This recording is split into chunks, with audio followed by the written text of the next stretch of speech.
some of the headlines. This is Democracy Now!, democracynow.org, The War and Peace Report. I'm Amy Goodman. President Obama's pick to become the nation's next energy secretary is drawing criticism for his deep ties to the fossil fuel, fracking, and nuclear industry. Obama nominated MIT professor Ernest Moniz last month to replace outgoing energy secretary Stephen Chu. I could not be more grateful to Steve for the incredible contribution that he's made to this country.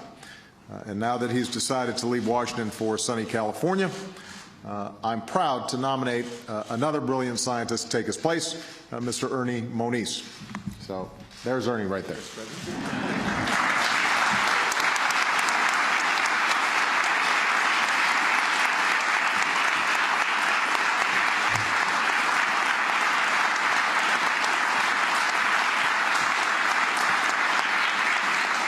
Now, the good news is that Ernie already knows his way around the Department of Energy. He is a physicist by training, but he also served as Undersecretary of Energy under President Clinton. Since then, he's directed MIT's Energy Initiative, which brings together prominent thinkers and energy companies to develop the technologies that can lead us to more energy independence and also to new jobs. Most importantly, Ernie knows that we can produce more energy and grow our economy while still taking care of our air, our water, and our climate. The Senate Energy and Natural Resources Committee is scheduled to hold a hearing on Ernest Moniz's nomination as Energy Secretary on April 9th. Reactions to his nomination has split the environmental community. Advocacy groups such as Public Citizen and Food and Water Watch are campaigning against his nomination, but the Natural Resources Defense Council has praised his work on advancing clean energy based on efficiency and renewable power. Much of the criticism of Moniz centers on his extensive ties to industry. He served on advisory boards for oil giant BP and General Electric and was a trustee of the King Abdullah Petroleum Studies and Research Center, a Saudi Aramco-backed nonprofit organization. In 2011, Moniz was the chief author of an influential study for MIT on the future of natural gas. According to a new report by the Public Accountability Initiative, Moniz failed to disclose that he had taken a lucrative position at a pro-drilling firm called ICF International just days before the study was released. We're joined now by two guests. In New York, Justin Elliott, a reporter at ProPublica. He recently wrote a piece called Drilling Deeper, the Wealth of Business Connections for Obama's Energy Pick. And in Los Angeles, we're joined by Kevin Connor, director of the Public Accountability Initiative, a nonprofit watchdog group, which recently published a report called Industry Partner or Industry Puppet, how MIT's influential study of fracking was authored, funded, and released by the oil and gas industry insiders. We invited MIT to join us on the show or send a comment to read on air, but we did not receive a response. Kevin Connor, Justin Elliott, we welcome you to Democracy Now! Justin, let's begin with you. Talk about Ernest Moniz's record. Right. Well, I mean, to some extent, this is kind of the classic revolving door situation. As President Obama mentioned when he nominated him to be Energy Secretary earlier this month, Moniz was an undersecretary in the department in President Clinton's second term. After he went back to MIT, but he also took a number of positions on boards of large energy companies or advisory councils. As you mentioned, that includes BP. It included a uranium enrichment company called USEC. And I think there's sort of two reasons why this is important. One is some of these companies do business with the Energy Department and seek contracts and loan guarantees from the department. The other is people in the environmental community think that this may inform how Ernest Moniz sets research priorities. So people are concerned that he's going to call for research on fossil fuels to the detriment of research on renewables, for example. BP, talk about his relationship with BP. Well, there's kind of two prongs on that front. One is personally, Moniz did a 6-year stint paid, although BP won't tell me how much, on BP's Science Advisory Council. It's not really clear what he did. BP doesn't have to reveal much about it in their public SEC filings. At the same time, BP is one of the main funders of the MIT Energy Initiative. I think they've given or pledged a total of $50 million over the past few years. So he's clearly close to that company. And how typical is this for a university professor? Well, I think in in the sciences and in particular in sort of the energy secretary, it's increasingly common. I mean, Stephen Chu, the outgoing energy secretary, who's also an academic, actually also had close ties to BP. BP had given a bunch of money to Stephen Chu's lab at the University of California, Berkeley, and Chu picked a BP executive to be one of his undersecretaries. And Chu was later involved in the government's response to the Gulf oil spill. So, I mean, I think this is certainly common if you're going to be picking an academic who's involved in energy and particularly fossil fuel research. I wanted to turn to comments of the executive director of the Natural Resources Defense Council, or NRDC. Earlier this month, Peter Linner posted on the NRDC blog a to-do list for the new energy secretary. In it, he wrote, quote, "As a scientist, Moniz is obviously a firm believer in the power of clean energy technology.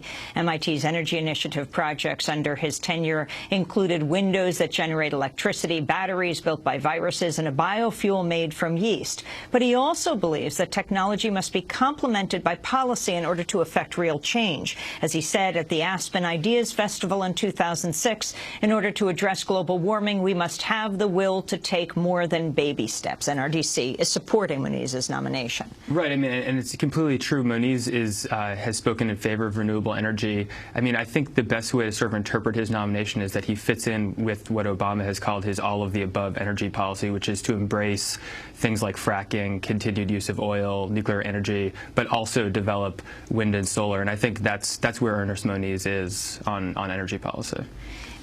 Let's turn to our guest in Los Angeles, Kevin Connor, and what you found in your report. Talk about the report that you did that looks at, well, the title of the report is Industry Partner or Industry Puppet, how MIT's influential study of fracking was authored, funded, and released by oil and gas industry insiders. Sure.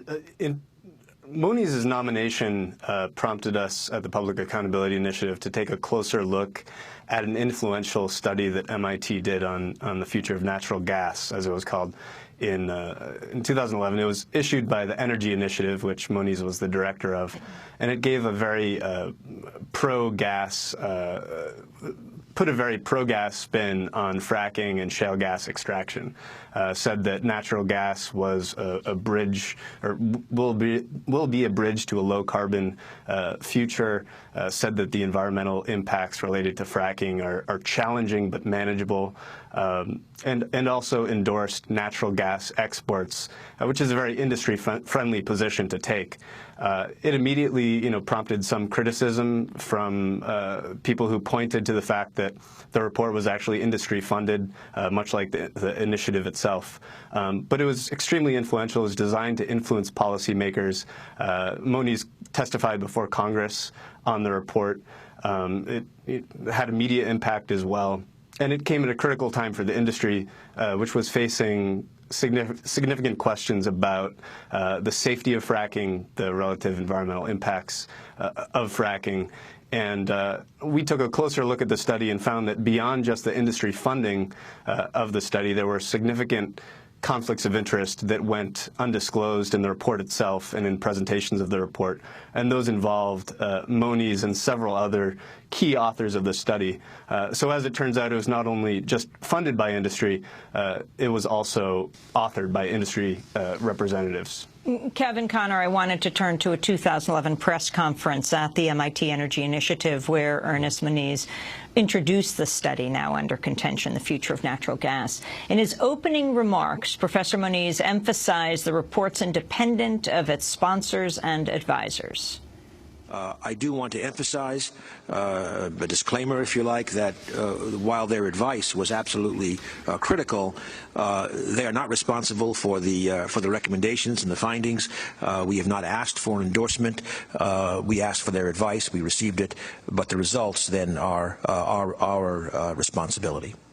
Later in the presentation, co-chair Anthony Meggs introduces the MIT report's findings, saying environmental impacts associated with fracking are, quote, challenging but manageable. However, Meggs failed to disclose he had joined the gas company Talisman Energy prior to the release of the study. Messages are very simple. First of all, there's a lot of gas in the world at very modest cost. As you will see, gas is still, globally speaking, a very young industry with a bright future ahead of it. Secondly, and perhaps obviously at this stage, although not so obvious when we started 3 years ago, shale gas is transformative for the economy of the United States, North America, for the gas industry in particular, and potentially on a global scale.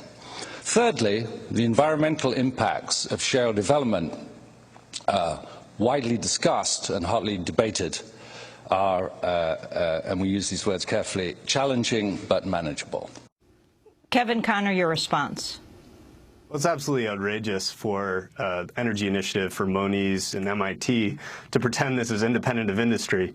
Well, first of all, given the fact that the sponsors of the report are all, industry organizations and companies like Chesapeake Energy, Moniz was attempting to say that it was somehow insulated from the influence of these gas companies, when in fact authors of the study, such as Moniz and Meggs,